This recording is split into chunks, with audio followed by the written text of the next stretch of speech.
situation on the ground. I think, and Mariangela is here with us, who also knows Brazilian system extremely well. If in terms of we don't presume to tell ministers what to do, but I would say in a country as large as Brazil, working through the state health architecture and working to create and build those relationships, and with the municipalities. Health services are strong at municipality level. They're well organized, but I think maybe what Brazil needs is more integration of the municipality to the state, to the federal level, and getting that moving and working, and actually leveraging the capacities and the knowledge and the enthusiasm and the capability of the whole system in Brazil. I said it here before. Brazil is a leader in this space of public health. It's been a global leader in this space for decades and decades.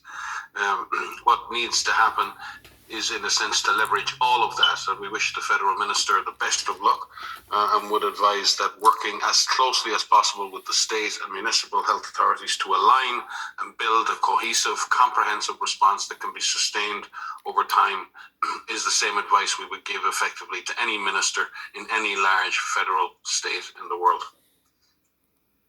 So as Mike has said, there's quite some high occupancy rates of ICU across many of the federal units. In fact, 25 of the 27 federal units across the country have a reported high average ICU occupancy of more than 80% in the last 7 days. So that's across the country.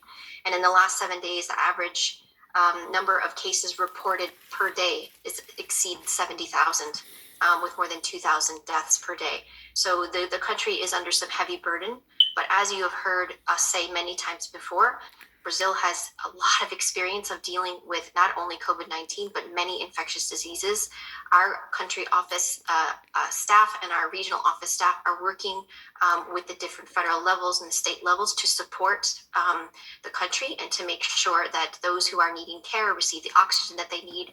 Vaccination is well underway, so there's a lot of effort to increase vaccination across the country.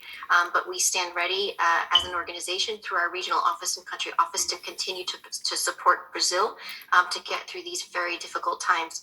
There are variants that are circulating in Brazil as well, the P1 variant, as has been reported, and this variant has increased transmissibility, which of course makes things even more challenging, because the more cases you have, the more hospitalizations you may have, which will put a burden system even under more pressure. But again, we are working through our country office to support through these difficult times. Nós desejamos ao ministro Marcelo Queiroga muita competência e